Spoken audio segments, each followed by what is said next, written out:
السلام علیکم ورحمۃ اللہ وبرکاتہ۔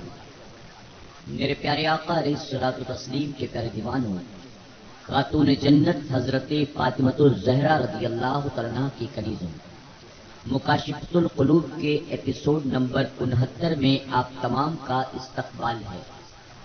الصلاۃ والسلام علیک یا رسول اللہ، الصلاۃ والسلام علیک یا حبیب اللہ، الصلاۃ والسلام علیک یا نبی اللہ، وعلی آلک واصحابک یا نور اللہ، صلی اللہ تعالی علیہ وسلم۔ میرے پیارے آقا علیہ الصلوۃ والتسلیم کے پیارے دیوانوں، خاتون جنت حضرت فاطمۃ الزہرا رضی اللہ عنہا کی کنیزوں، کل کے ایپیسوڈ میں ہم نے 49ویں باب سے نماز چھوڑنے پر ہونے والے عذاب کے تعلق سے کچھ باتیں سماعت کی تھی۔ آئیے آج مزید کچھ باتیں اسی باب سے سنتے ہیں۔ ابو نعیم کی روایت ہے کہ جس شخص نے جان بوجھ کر نماز چھوڑ دی، اللہ تعالیٰ اس کا نام جہنم کے اس دروازے پر لکھ دیتا ہے جس میں سے اسے داخل ہونا ہوتا ہے۔ طبرانی اور بہقی کی روایت ہے کہ جس نے نماز چھوڑ دی، گویا اس کا مال و اہل و عیال سب کچھ ختم ہو گیا۔ حاکم نے حضرت علی کرم اللہ وجہ الکریم سے روایت کی کہ حضور اکرم صلی اللہ علیہ وسلم نے فرمایا، اے گروہ قریش، تم نماز ضرور ادا کرو اور زکوٰۃ ادا کرو، نہیں تو اللہ تعالیٰ تمہاری طرف ایسے شخص کو بھیجے گا جو دین کے لیے تمہاری گردنیں اڑا دے گا۔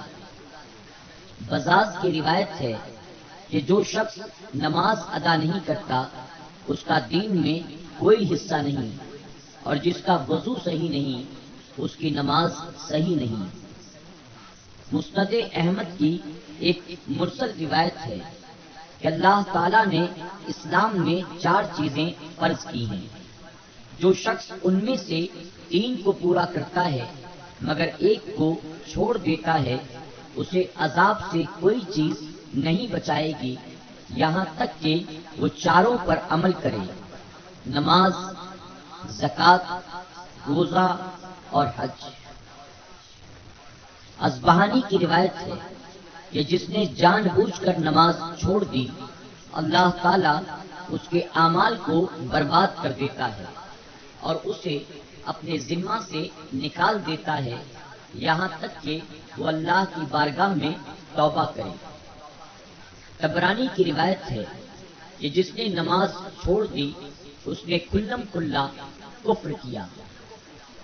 مسند احمد میں روایت ہے کہ جان بوجھ کر نماز کو نہ چھوڑو، کیونکہ جس نے جان بوجھ کر نماز چھوڑ دی اس سے اللہ اور اس کے رسول صلی اللہ علیہ وسلم کا ذمہ ختم ہو گیا۔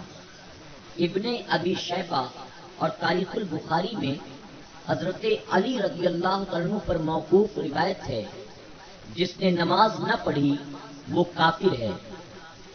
محمد بن نصر اور ابن عبد البر رحمۃ اللہ علیہ اپنی مسانید میں حضرت ابن عباس رضی اللہ عنہ سے موقوف روایت کرتے ہیں کہ جس نے نماز چھوڑ دی اس نے کفر کیا۔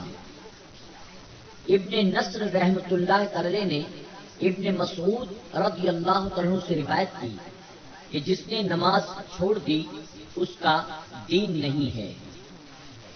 ابن عبد البر نے حضرت جابر رضی اللہ عنہ سے موقوف روایت کی کہ جس نے نماز نہیں پڑھی وہ کافر ہے۔ ایک اور روایت میں ہے جو ابو درداء رضی اللہ عنہ پر موقوف ہے کہ جو نماز ادا نہیں کرتا اس کا ایمان نہیں، اور جس کا وضو نہیں اس کی نماز نہیں۔ ابن ابی شیبہ کی روایت ہے، حضور اکرم صلی اللہ علیہ وسلم نے فرمایا، جس نے نماز چھوڑ دی اس نے کفر کیا۔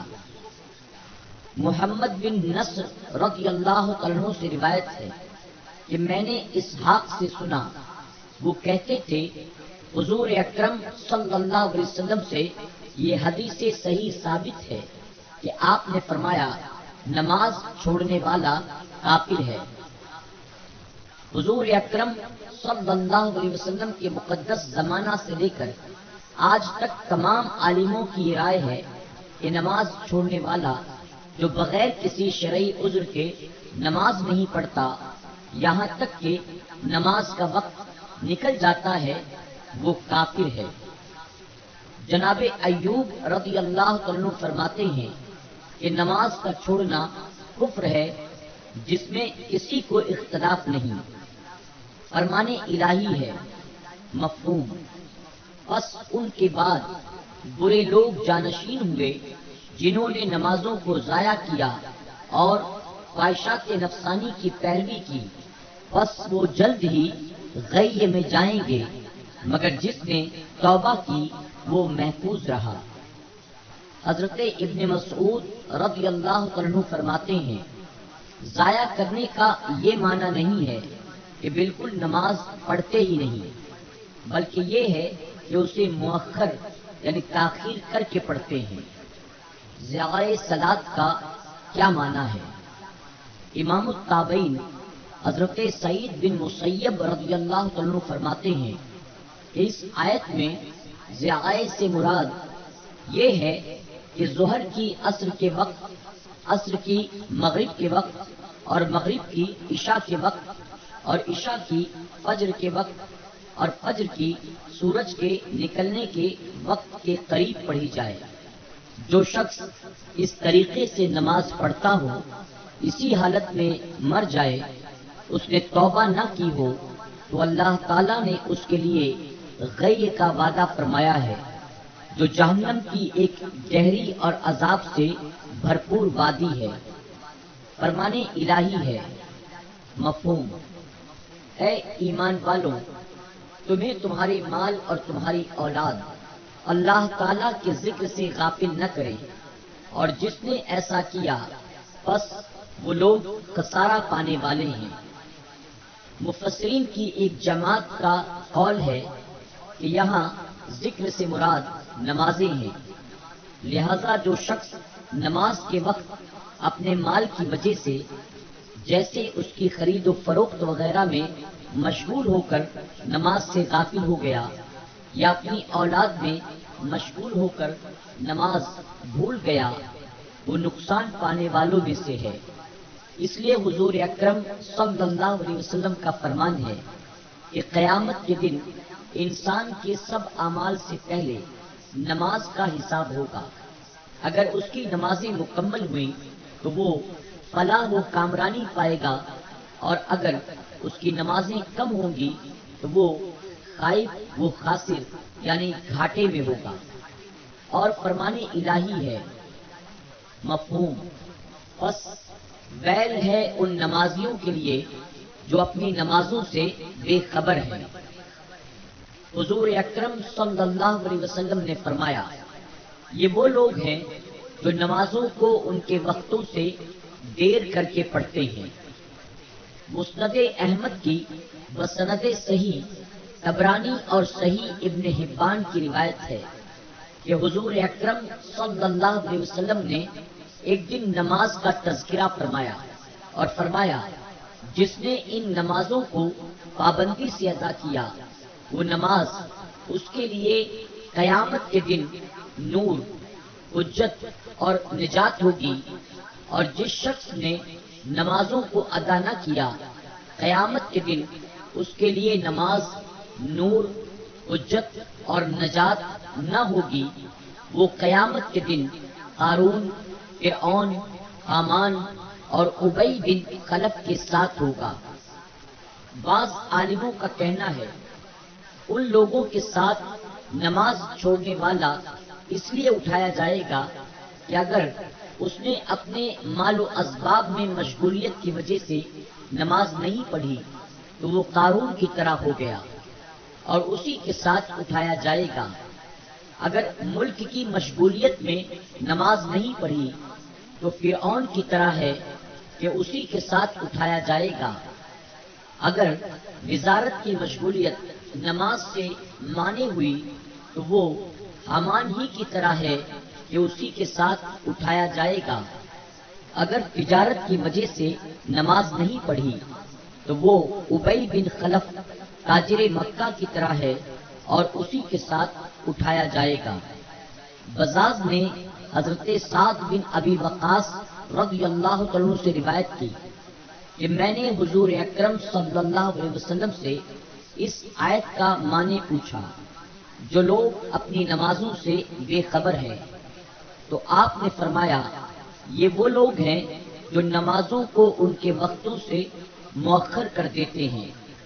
ابو یعلا نے سند حسن کے ساتھ مصعب بن سعد رضی اللہ عنہ کا قول اپنی مسند میں نقل کیا ہے۔ مصعب رضی اللہ تعالیٰ عنہ فرماتے ہیں میں نے اپنے والد سے عرض کی، ابا جان آپ نے اللہ تعالیٰ کے اس فرمان پر غور کیا ہے جو لوگ اپنی نمازوں سے بے خبر ہیں، ہم میں سے کون ہے جو نہیں بھولتا اور اس کے خیالات منتشر نہیں ہوتے؟ انہوں نے جواب دیا اس کا مطلب یہ نہیں بلکہ اس کا مطلب نمازوں کا وقت ضائع کر دینا ہے۔ ویل کے معنی سخت عذاب ہے۔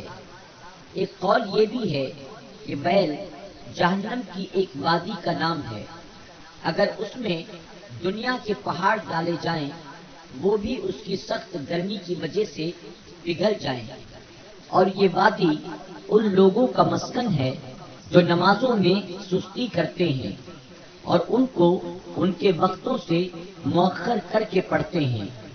ہاں اگر وہ اللہ تعالی کی طرف رجوع اور توبہ کر لیں اور گزشتہ اعمال پر شرمندہ ہو جائیں تو اور بات ہے۔ قضائے صلاۃ پر وعیدیں۔ صحیح ابن حبان کی روایت ہے کہ جس کی نماز قضا ہو گئی تو گویا اس کا مال اور گھرانہ تباہ ہو گیا۔ حاکم کی روایت ہے کہ جس نے بغیر کسی شرعی عذر کے 2 نمازوں کو یکجا کیا تو وہ کبیرہ گناہوں کے دروازے میں داخل ہوا۔ صحاح ستہ کی روایت ہے کہ جس کی نماز عصر قضا ہو گئی تو گویا اس کے اہل و عیال اور مال تباہ ہو گئے۔ ابن خزیمہ رحمۃ اللہ تعالی نے اپنی صحیح میں ان الفاظ کا اضافہ کیا ہے کہ امام مالک کا قول ہے کہ اس سے مراد وقت کا نکل جانا ہے۔ نسائی کی روایت ہے کہ نمازوں میں ایک نماز ایسی ہے جس کی وہ قضا ہو گئی تو گویا اس کے اہل و عیال مال و متاع سب تباہ ہو گئے، اور وہ ہے عصر کی نماز۔ مسلم اور نسائی کی روایت ہے یہ عصر کی نماز تم سے پہلے لوگوں پر پیش کی گئی لیکن انہوں نے اسے کھو دیا، بس تم میں سے جو شخص اسے پابندی سے پڑھتا ہے اسے 2 گنا ثواب ملتا ہے، اور اس نماز کے بعد ستارے نظر آنے تک کوئی نماز نہیں ہے۔ مغرب کا جب وقت شروع ہوتا ہے تو کچھ ستاروں میں چمک آ جاتی ہے۔ احمد بخاری اور نسائی میں روایت ہے کہ جس نے عصر کی نماز چھوڑ دی اس کا عمل برباد ہو گیا۔ مسند احمد اور ابن ابی شیبہ کی روایت ہے کہ جس نے نماز عصر چھوڑ دی جان بوجھ کر بیٹھا رہا یہاں تک کہ نماز قضا ہو گئی تو بے شک اس کا عمل تباہ ہو گیا۔ ابن ابی شیبہ کی مرسل روایت ہے کہ جس نے عصر کی نماز چھوڑ دی یہاں تک کہ سورج غروب ہو گیا اور اس کے لیے کوئی عذر بھی نہیں تھا تو گویا اس کا عمل برباد ہو گیا۔ عبد الرزاق کی روایت ہے کہ تم میں سے کسی ایک کا اہل و مال و متاع سے تنہا رہ جانا عصر کی نماز کے قضا ہو جانے سے بہتر ہے۔ عبرانی اور احمد کی روایت ہے کہ جس نے جان بوجھ کر عصر کی نماز چھوڑ دی یہاں تک کہ سورج غروب ہو گیا تو گویا اس کے اہل و عیال اور مال برباد ہو گئے۔ شافعی اور بیہقی کی روایت ہے، جس کی ایک نماز چھوٹ گئی گویا اس کا گھرانہ اور مال ہلاک ہو گیا۔